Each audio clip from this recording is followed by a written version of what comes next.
Hello, I'm John Eldridge, and welcome to the Ransomed Heart audio podcast. For more information on Ransomed Heart Ministries, our resources and events, please visit us online at www.ransomedheart.com. Craig, as we were signing off last week, you and I got into a conversation after the mics were turned off that I thought was really, really important. Was right after our podcast on Was Jesus a Pacifist? And you made a comment, something to the effect of, I think dear people that you know who hold, for example, a pacifist position do so because they're rejecting a party. They're rejecting, in that case, the Republican Party and just saying, I don't want anything to do with those people. It's kind of guilt by association, and therefore I reject any and all of their policies or their position. Say more about that. I think our worldview, our interpretation, reaction to life events and circumstances is to be shaped by Christ, our walk with God, Scripture. And we all take shortcuts and hop on bandwagons. And I've just noticed among younger people, though not exclusively, that there's just this visceral reaction to anything that can be linked to or identified as Republican. And so position where gun rights or standing up against dictators and wars and so on and so forth, prosecution of criminals, capital punishment, all are just linked to the Republican Party and therefore just viewed as just wrong. They're not even considered. And I think there's this danger. We're not promoting a party. We're talking about biblical truths. And some parties adopt those, some don't, in different measures and ways. But I see people just reacting more, not to truth, but to political parties. This is huge. I'll guarantee it was taking place as people were listening to our podcast on pacifism. Emotions begin to run high, and I just want to go, hang on. Where are those emotions coming from? Friends, we're kind of pausing for a second to ask this question. Where are your convictions coming from, really? Because this whole guilt by association thing is very strong. In fact, I have a confession to make, and I know many of you will be able to relate to this. I don't like telling people who I don't know. First-time acquaintances, at a dinner party, meeting someone in a store, that kind of thing, being introduced on the street to a neighbor who's got a friend over. I don't like saying, first impression, I'm a Christian. And now the reason for that is not that I'm embarrassed of Jesus. I'm not embarrassed of Jesus. I'm embarrassed of Christians, right? And so there's a kind of guilt by association. I don't want to lead with that in trying to kind of win relationship with people because I am so afraid of being immediately thrown into, the boat with every obnoxious religious person that they've met or that they think they've met, stereotypes, caricatures, things they've seen on television, what have you. So I understand the guilt by association thing. I get it. Yes. I see it shaping me, that I don't want to admit, I'm in a circle of men a couple of months ago and we were having dinner together and it was not any kind of it was a men's gathering, but it was not a Christian gathering. And the guys at the table were, kind of beginning to push into some religious stuff. And at that moment, for someone to ask me, hey, so are you a Christian? Oh, I want to say, well, I love Jesus, but please don't lump me into what you think Christian means. Anyhow, I get the guilt by association thing, but friends, I sure hope that you're aware of how much it actually motivates your convictions. There was a brilliant set of commercials that were running for several years by Apple. The, hi, I'm a Mac, I'm a PC commercials, right? Two guys, on a white set, one guy's portraying being a Mac computer and the other guy is a PC. And the Mac he's hip and he's laid back and he's, casually dressed and he's tolerant and he's humble and he's authentic. And, the PC is uptight, suit and tie, overweight. He's the schlub and he's intolerant and duplicitous. And the commercials are absolutely brilliant because whether or not you even care about the differences between a Mac computer and a PC computer, whether you care anything about that world in those commercials, you want to be the Mac. Yes. I mean, it's done. It's a guilt by association thing. Who wants to be, the pig? Who wants to be the bigot? Who wants to be, the self-righteous, smug, prideful, intolerant schlep, right? You don't want to be that guy. So the commercials are absolutely brilliant, but they're absolutely brilliant for our times. And I wrote a series of blogs on this called I Motives, because in these times to be hip, authentic, casual, tolerant, etc. is in. And therefore, you could do that exact same commercial and you could just throw up, hey, I'm a Democrat, I'm a Republican, at least among young people. Mm-hmm. And they would go, right, I don't want to be the Republican. I don't want to be identified with those people. Mm-hmm. And friends, we just want to say, putting all of that aside, what we're talking about is what is framing your convictions. We're not advocating a party. We're not advocating a candidate.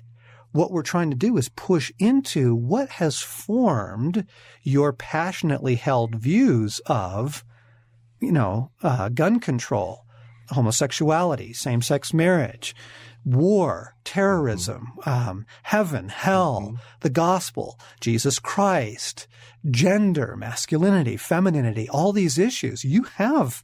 Most of you have pretty strong convictions about that. And it is only honest to be willing to admit that this idea of, I just don't want to be associated with those people, how much that's actually framing a lot of our convictions, right? And so if you live in an age where, right now ethical eating is in and where your coffee was grown and the size of your carbon footprint and the ethical nature in which your chocolate was made, these issues, which I think are important issues, by the way, but this is what's hip.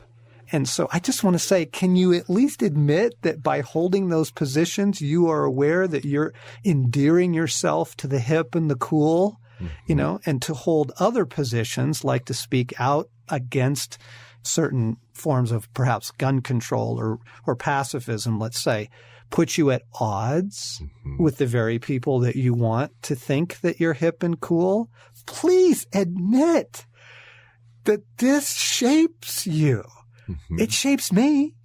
It shapes all of us. And so we almost had to pause and say, gang, this series we're doing, this isn't about a party. This isn't about holding a party line or something. This is about trying to surface our passionately held views and take another look and say, really? Is that how Jesus looks at it? Boy, a couple things come to my mind. I'd love to bounce off you, John. One is just going back to I think the beginning of this series. We were just talking about how the power ideas have. I mean, you can adopt an idea or thought or posture or view and just think it's cool or whatever. But ideas and these commitments we make and how we evaluate and then act upon events, people, and circumstances, I mean, they're oftentimes these shape cultures. These have an effect on lives and the future, economics. There's just ideas are not simply little toys that you fiddle with without consequence. Sometimes I think there's a naivete there. That's huge. If you have any observation on just how does stage of life pull into this, I remember, I think it was Churchill's quote, if you're not a liberal when you're a young man, you don't have a heart. If you're not a conservative as an old man, you don't have a head. I just wonder developmentally, because it seems like we were all more kind of liberal and wild-eyed, as younger men than we are now.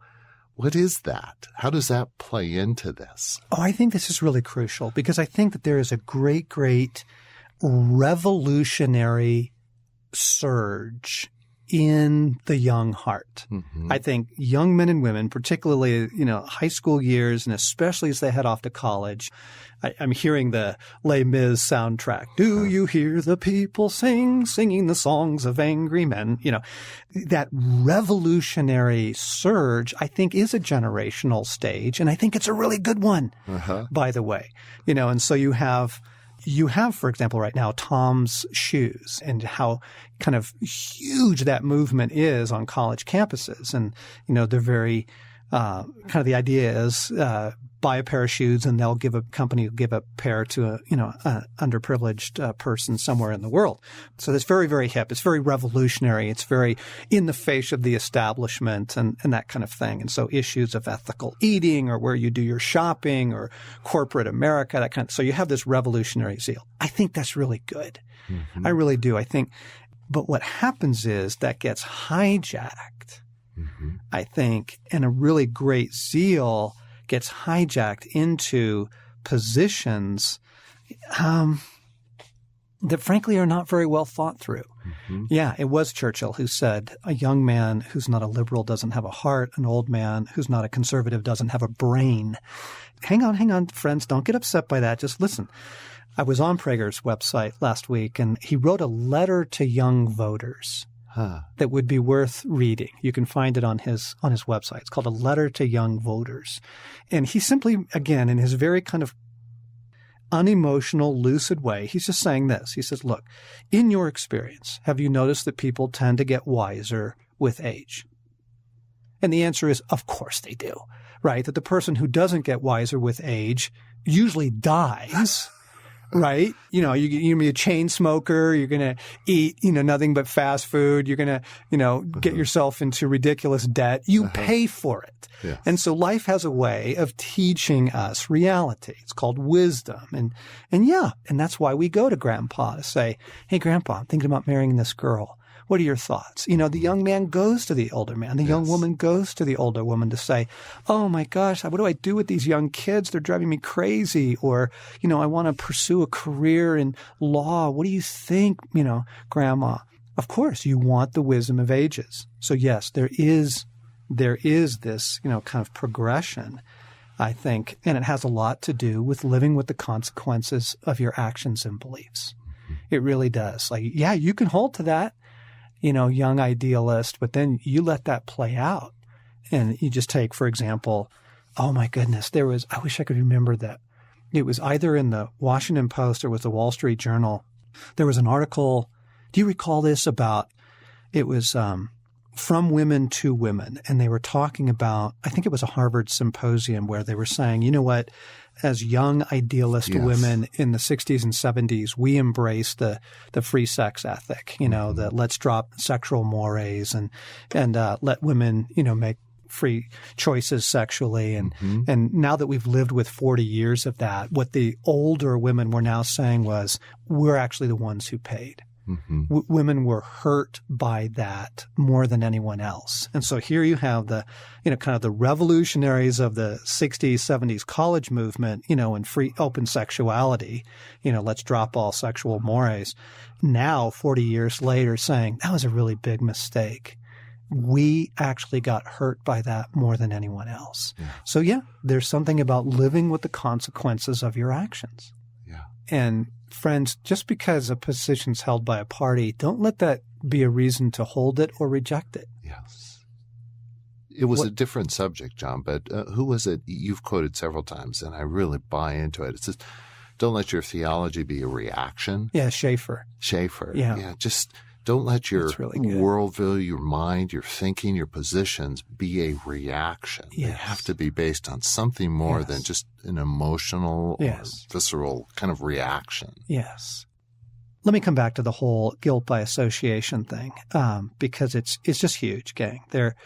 Some of you know that I am a bow hunter, and I hunt big game with my sons. Morgan is also. And I know that for some people that's immediately abhorrent, and other people find no problem with it. I think that, wild game is a far healthier meat to eat than the kind of thing that's raised in the commercial slaughterhouses. I think it's a more ethical way of getting your food, and I think there's all kinds of reasons for holding the position that I do. However, I would never go to most of the hunting conventions.